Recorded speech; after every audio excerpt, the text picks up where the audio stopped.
So as Senator Chris said, we together started the Youth Initiative for Progress in Iraq just a little bit over a year ago now, about a year and a half ago, at our school in Hong Kong while we were both there together.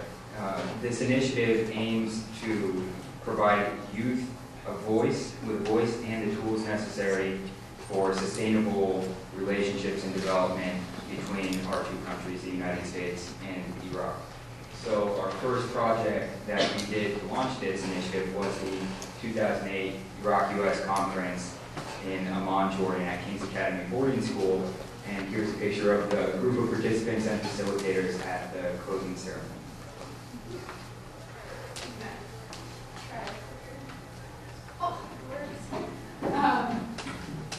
Again, I'm Astrid. I'd like to thank all of you, especially the Meridian Center and Bridges of Understanding for bringing us here today. We're really excited to have the opportunity to speak about our initiative. I'm just going to talk a little bit about, Senator Chris already gave a good introduction and foundation for why we decided to start this initiative. It really came out of a discussion group that both of us were involved in and that Michael started on the campus to talk about development in Iraq and the situation at the time.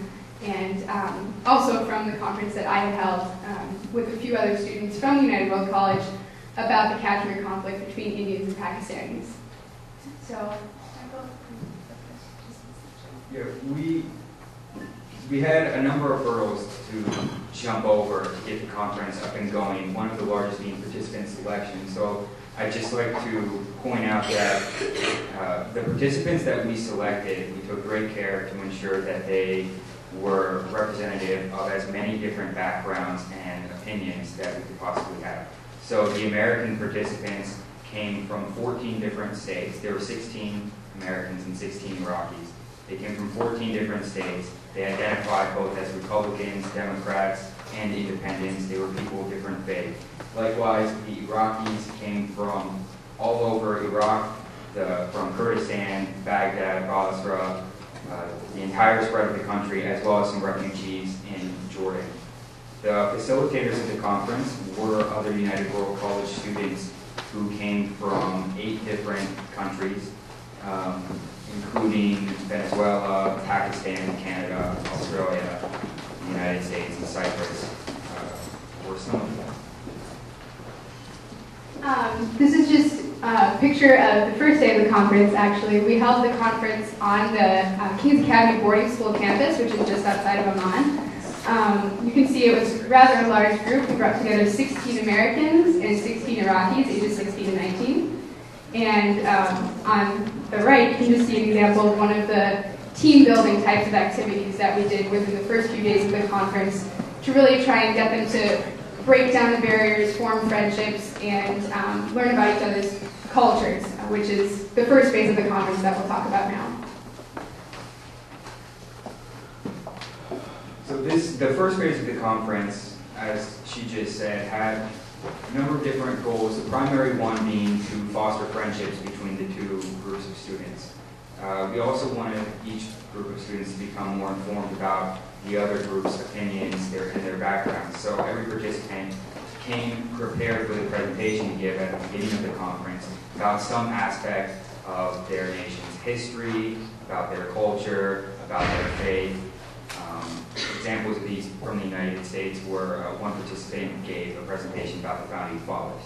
So there were these different presentations which we held throughout the first couple of days of the conference as we had activities to bring the participants together and prepare them for later in the conference.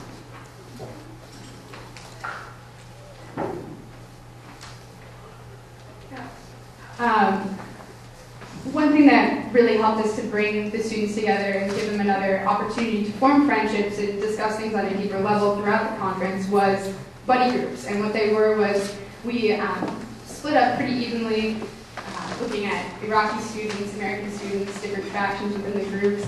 And on a gender basis, we split up the students into 4 smaller groups led by 2 student facilitators that met every night for about half an hour to an hour to talk about and debrief the activities that went on throughout the day. They also, as you can see in the picture on the left, came up with, at the beginning of the conference, their goals and their hopes, values that they wanted to have for the community as they went through these discussions.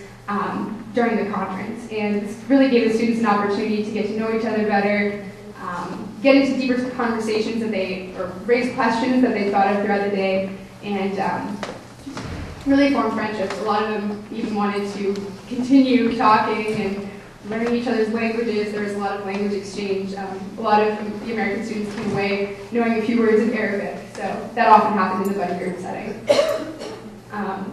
And this next slide just gives an example of the kinds of discussion groups that we had.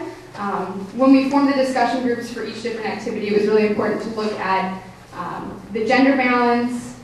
We had 7, I believe, Iraqi females and 9 Iraqi males, and the balance was about the same for the American group, which was really important. So we looked at their backgrounds in forming each of the discussion groups so that we could really get diversity in each of the small groups and really encourage them, by being in a smaller group setting, to voice their opinions.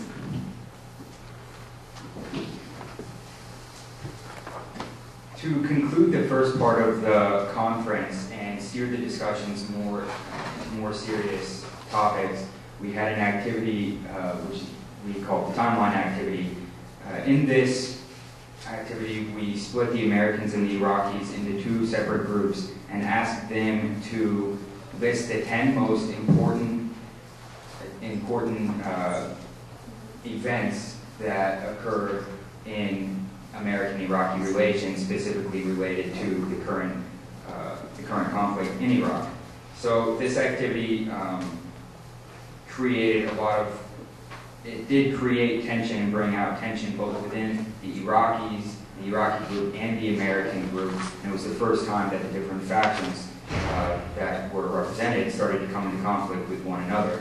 After each group came up with their timeline, they gave the timeline to the other nationality, who would then comment on all the different events that were highlighted. So a lot of the comments, for instance, the timelines were entirely different, had no events that were the same. And when the Iraqis looked at the American timeline, they would leave comments like, "This never happened. This isn't the truth. How could you say this?" And likewise, the Americans had not known about some of the events that the Iraqis pointed out. So we had a long discussion following this, where we kind of moved it brought out the opinions and the background and the contentious issues in the background of the conflict in Iraq. And then we steered the discussion forward from there and encouraged them to look forward to the future of relations between the 2 countries, recognizing the fact that they did come from these different backgrounds related to the conflict. And then to transition to the second stage of the conference, we had a much more relaxed setting and took a trip to Petra.